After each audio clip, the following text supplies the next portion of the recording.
vous êtes nombreux à m'avoir posé la question concernant quand tes parents, soit biologiques ou alors tes parents, ceux qui t'ont élevé, en tout cas des gens que tu considères comme des parents, tes parents à toi, quand ce sont eux qui pratiquent la sorcellerie ou bien quand ils sont mystiques. Très souvent, quand nous sommes attaqués, ben, ça vient d'ailleurs. Des amis, des connaissances, des voisins, des oncles, des tantes. Mais quand ce sont nos parents, ceux-là de qui nous venons, ou alors qui nous ont élevés, ça se complique. Donc, la question, c'est de savoir comment se comporter avec des parents sorciers ou mystiques. C'est à cela que nous allons répondre aujourd'hui. Mais avant toute chose, j'aimerais mettre en garde. Quiconque suit cette vidéo, si tu n'es pas intéressé, quitte-la en même temps. Il faut quitter parce qu'il y a beaucoup de choses qui se disent sur les réseaux sociaux. Va ailleurs.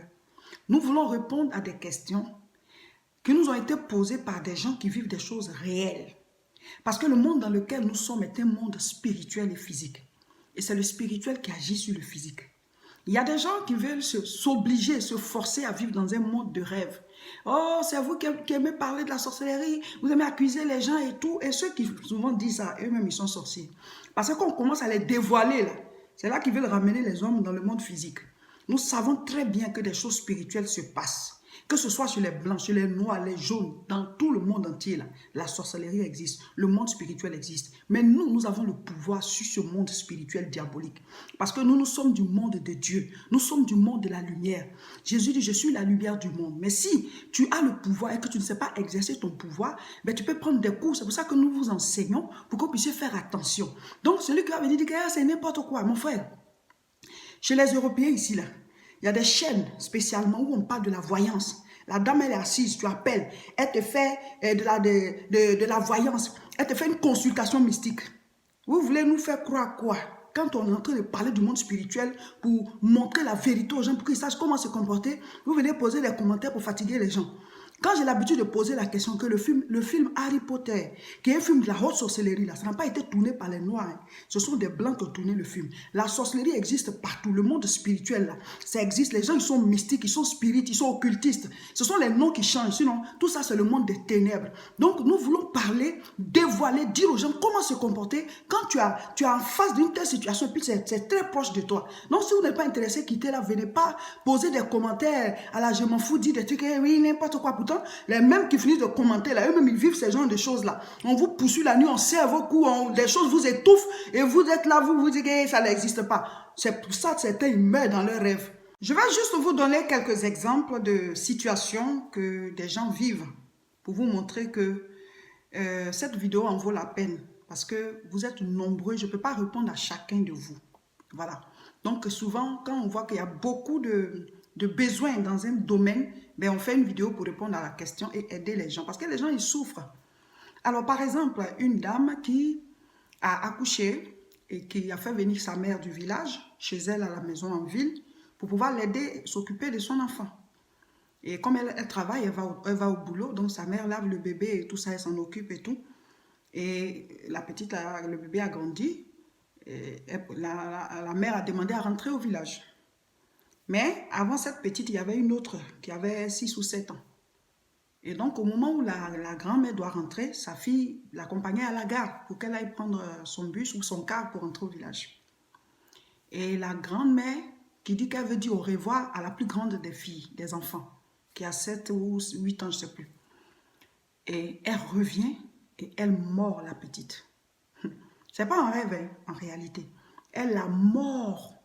Elle lui laisse une trace sur la main. Et l'autre, la dame, elle était dehors, puisque elle était en train de partir, la vieille s'est retournée, qu'elle veut dire au revoir à sa petite fille. Et le temps qu'elle elle est dehors, elle entend sa fille crier, elle rentre, elle trouve sa mère qui est en train d'enlever sa bouche sur la main de la petite. Et la petite qui criait, mémé, ma mamie elle est en train de me mordre, mémé est en train de me mordre. Et donc la dame vient voir la trace des dents de la maman. Elle dit, mais maman, tu fais quoi? Elle est là, elle ne parle pas. Eh non, c'est ma petite fille, je voulais lui dire au revoir. Mais tu veux dire au revoir à la petite, tu la mords comme ça? C'est pas un rêve, hein, en réalité. Tu la mords. C'est extraordinaire. Et donc, la dame, elle ne comprend pas. Ça m'a dit, ah, il faut m'accompagner, moi, c'est mon jour de partie, je m'en vais. Elle est fâchée, elle a pris ses affaires. Et la petite qui est en train de pleurer, sa maman dit, bon, je te fais un pansement rapidement, j'accompagne ma maman, je viens. Elle lui fait un pansement, elle part avec sa maman, elle accompagne la dame, elle rentre au village. Depuis ce jour, la petite a attrapé une maladie. Elle a attrapé une maladie. On dit que c'est une maladie héréditaire qui, je ne sais pas, ça vient d'où. Elle doit être tout le temps sous traitement. Elle n'a plus jamais retrouvé sa santé. Et on dit à un certain âge, elle doit mourir. Elle est retournée demander à sa maman, qu'est-ce que tu as fait à ma fille? Elle dit, je lui ai rien fait, j'ai juste dit au revoir. Elle dit, mais tu l'as mordu. Moi, les traces sont là. Tu l'as mordu. Qu'est-ce qu'elle peut faire à sa maman par rapport à cette situation? Et la petite dit toujours, c'est quand ma mémé m'a mordu que depuis ce jour, je ne me suis pas sentie bien jusqu'à aujourd'hui. La petite dit tous les jours parce qu'elle parle. Ce sont ces genres de choses-là qui se passent. Donc, ce n'est pas tous les parents, mais il y a des parents vraiment bizarres. Il y a des parents vraiment qui font des choses et vous m'appelez, vous m'écrivez. Il faut que je réponde aussi à ces questions. On ne peut pas se voiler la face pour dire que ça n'existe pas. Il y a des parents mystiques, il y a des parents sorciers. Malheureusement, il y en a. Et je vais vous donner des exemples dans la Bible qui vont vous montrer que vous n'êtes pas des seuls. Vous n'êtes pas les seuls sur la terre qui vivent cela. Dans la Bible, ça a été vécu des gens aussi que Dieu a choisis, mais qui avaient des parents sorciers. Donc, comment faut-il se comporter face à cela? C'est une dame qui, depuis plusieurs années, elle travaille, elle a tout, c'est une belle dame et tout, mais qui n'arrive pas à suivre une relation amoureuse jusqu'au bout. C'est-à-dire, quand elle rencontre quelqu'un, ils sont en cheminement jusqu'à un certain moment, ben, tout se mélange, ils ne se marient pas, ils ne se marient pas, alors que chaque femme aimerait avoir un foyer, fonder une famille. Voilà. Et donc, elle était très triste de cela, elle faisait souvent les prières et tout, et un jour, le Seigneur lui révèle cela. Pendant son songe, elle voit quelque chose. Dans le songe, elle voit qu'elle est déjà mariée. Et elle se voit dans un foyer, elle est tout le temps en train de balayer la maison, faire la cuisine et tout. Elle est déjà mariée. Elle dit, mais je ne suis pas mariée en réalité. À qui est-ce que je suis mariée? Et dans le songe, on lui montre que elle est mariée et la personne l'appelle ma femme, ma femme, ma femme. Elle entend la voix de la personne.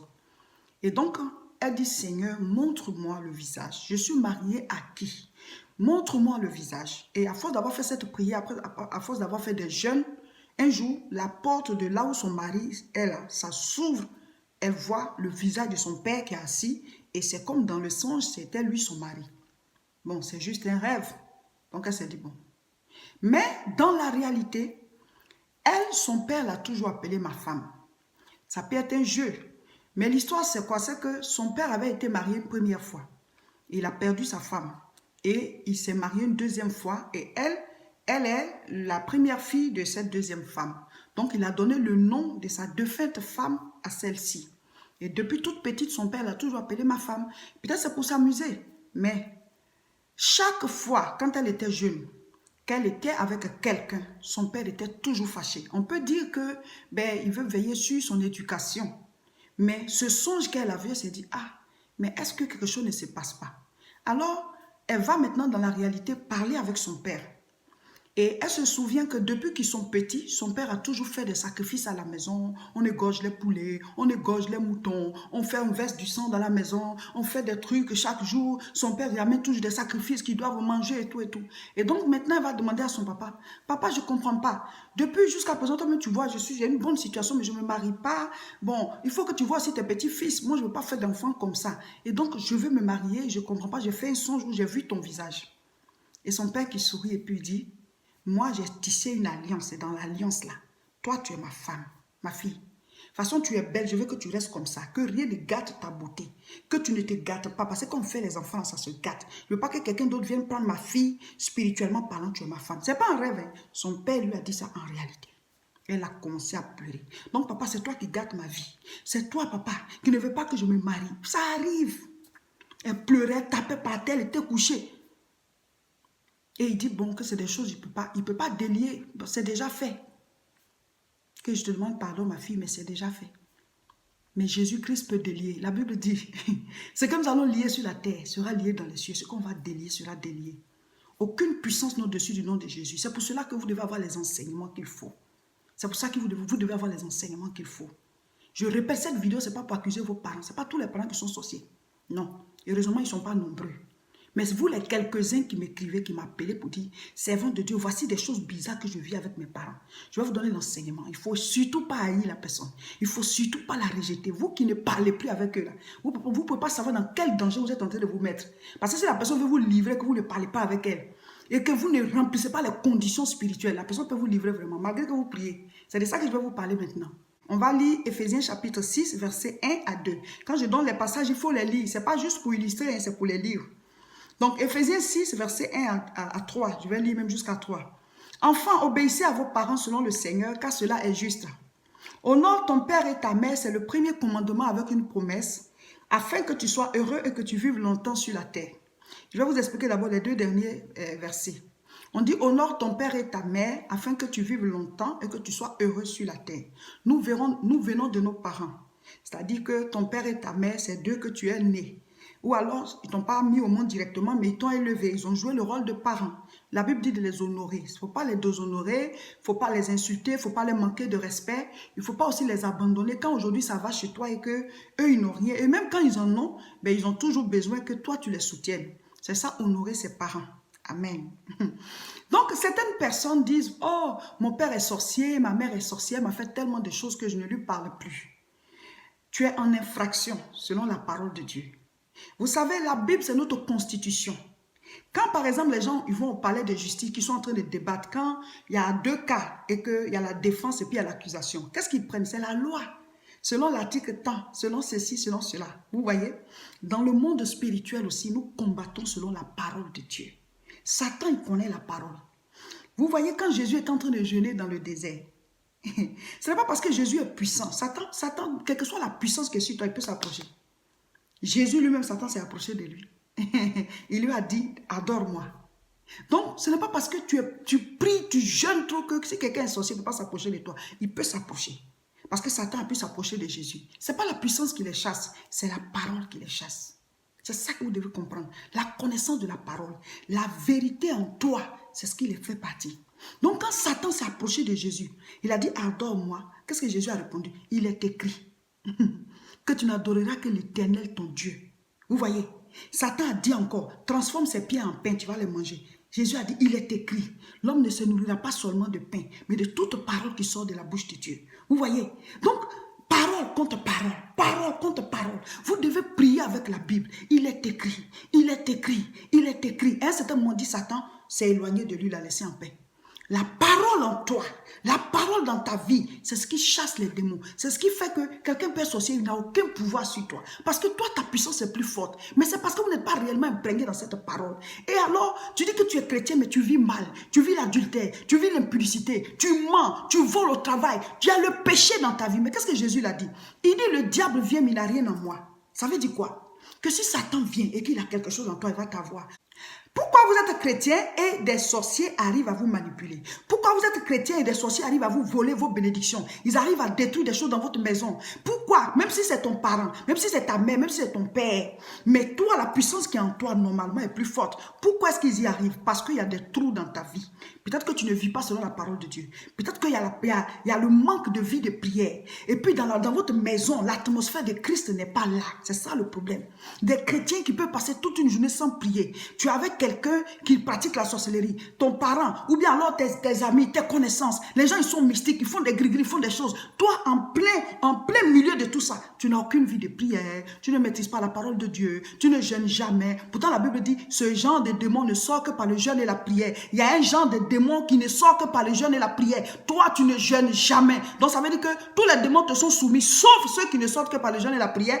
Eux, tu n'as pas de pouvoir sur eux, puisque toi, tu ne jeûnes jamais. Donc, il y a tout ça qui fait que vous vous retrouvez dans une situation et voilà, vous n'avez pas d'autorité et vous êtes tout le temps en train de pleurer. Oh, on m'a fait ci, on m'a fait ça. Mais c'est toi qui es plus fort pour qu'on te manipule. Pourquoi on te manipule? Il y a des personnes qui m'ont dit, ah, comme mon papa, ma mère, ils pratiquent la sorcellerie, moi j'ai coupé, je ne parle plus avec eux, depuis des années, on ne se parle plus. Ah, tu es en danger, hein, mon frère, tu es en danger, ma soeur. Si tu fais ça, c'est que tu es en danger. Pourquoi? Parce que la Bible dit de les honorer. Le fait de ne pas parler avec eux, ça veut dire que tu les déshonores, tu ne les parles plus. Est-ce que c'est normal? Est-ce que si toi-même tu as des enfants puis tu ne parles plus, ça va te plaire? Donc, qu'est-ce que Satan fait? Quand il veut t'attaquer qu'il ne peut pas, il t'amène à désobéir à une loi de la parole. Et donc, tu es en infraction. Donc, il y a un trou dans ta vie. C'est ce qu'on appelle le défaut de la cuirasse. Donc, à cet instant, quand tu veux tirer, là, c'est là-bas.